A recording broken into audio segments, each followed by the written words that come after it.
Suzuki wire colors can be confusing to some people because they are pretty much different in most of the colors that they have for most of the stuff. Like their power cables on the batteries, the battery cables to the engine usually will have a red positive wire and a black ground wire, but everything else, the white wire is the 12 volt constant power for everything else. There is a clean power wire that is white with a fuse, so if you do not have any power at your gauges, stuff like that, that white wire is usually the first thing you look at. But white is going to be your constant 12 volt power, and then when you turn your key switch to the on position, 12 volts is going to be fed to a gray wire. So your gray wire is going to be your key switch on power. Then, like I said, obviously your black is going to be ground. That is the one thing that is pretty consistent across all the different brands, but black is ground. And then green for Suzuki is going to be your emergency stop switch. It is going to be your lanyard, your kill switch, your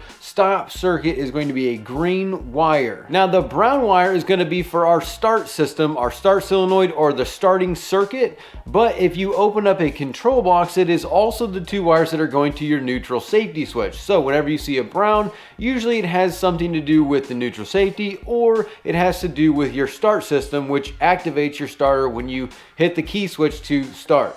Something else that you might find on some of the starters, or well, not starters, but some of the key switches, on some of them you will find an orange wire. That orange wire is going to be for a buzzer reset. So it is how you reset your buzzer on certain systems. Not everything is going to have that orange wire, but that is just something to know about. Then depending on the system that you're working on, the gauges and different components might have a white red wire, which is a 12 volt power wire that powers up those components like a trim switch or some of your gauges. So if you see a white red wire, that one is going to be 12 volt power for those components or that switch. The pink wire on Suzuki is also going to be different because that is for your trim down system, your trim down switch or your trim down buttons. The pink wire is what controls that, whereas most other ones it's your fuel gauge, but for Suzuki, pink is the down for your trim. That light blue wire is going to be the trim up button on all of your systems. The white yellow is the trim sending wire. So in order to get that sending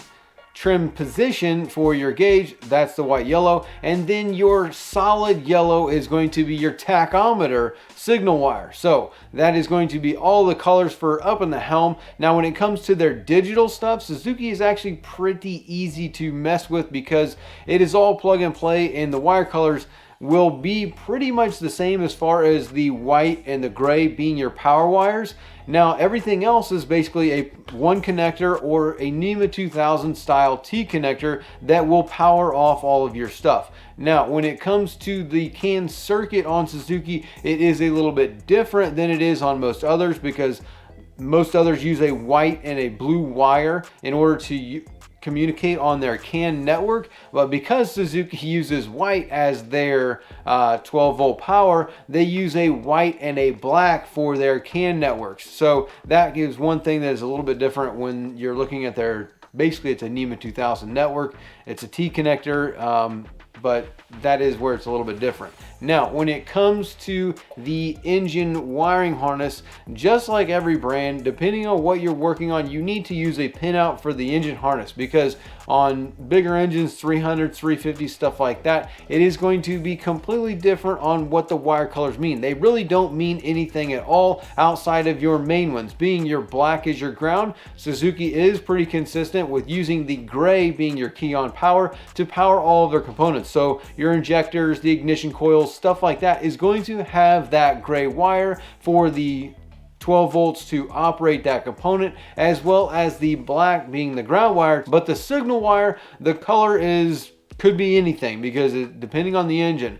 For instance, the 350 has 12 different injectors. You're using 2 injectors per cylinder to inject the fuel, so the wire colors can be completely random when it comes from the PCM or the ECM in order to signal that component to operate the way you want it to operate. And that's pretty much going to be consistent for any engine you work on. If you're looking at the engine harness, the wire colors on the engine harness don't really mean what you would there's not really a meaning behind the color that's used because there are so many different wires. So if you have to work on an engine and you are trying to use the wire colors to mean something, your best bet is to go ahead and get an engine wiring diagram or a schematic in order to trace those wires to figure out what you're working on when you're working on it.